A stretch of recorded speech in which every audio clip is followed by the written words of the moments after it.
امسال کشاورزان خوجگی‌های پختکاری شهر حصار در میدانی نزدیک به 3000 گکتار زمین‌های آبی و للمی چگیت نوهای گوناگونی به این منطقه موافق را کشت نموده بودند.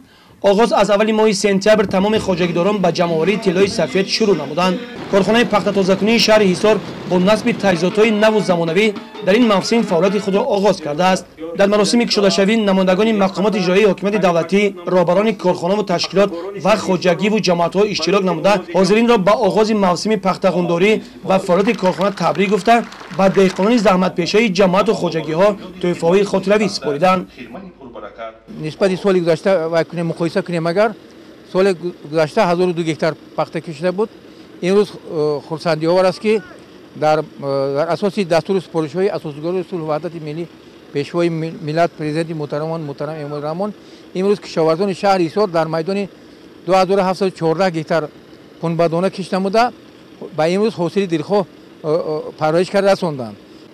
من باوری دارم که در وقت‌های نزدیکترین دهقانان البته خوجگی‌ها از اجرای نقشه از اجرای دورنما مژده می‌دهند.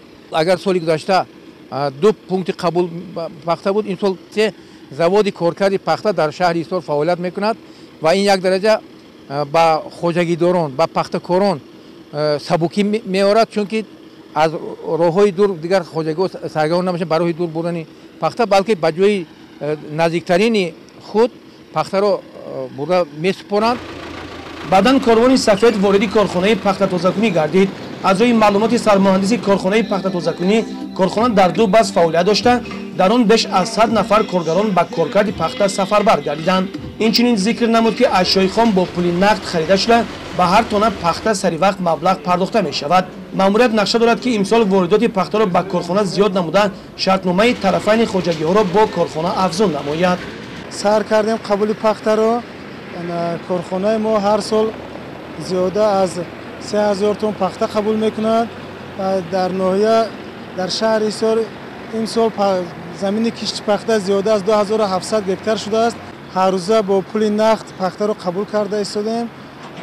پخته با نرخ‌های معین شده حساب برابر کنی کرده می شود. با جمعیت سهامی پشته جونتای دنغره سینسیلو کارخانه ما قطعی همون شرطنامه دارد، شرطنامه همکاری دارد و بعد از کارکرد پخته نخی پخته به جمعیت سهامی پشته جونتای دنغره سینسیلو روانه کرده می شود. کشاورزان خوجگی‌های شهر حصار نیت دارند پخته شکفته زحمت‌های مرد دهقان را سری وقت جمع‌آوری نموده به کشت تیرماهی آمادگی بینند. گزارش خورشید علیمون فیروز میرزاєв از شهر حصار برای برنامه اطلاعاتی نوید.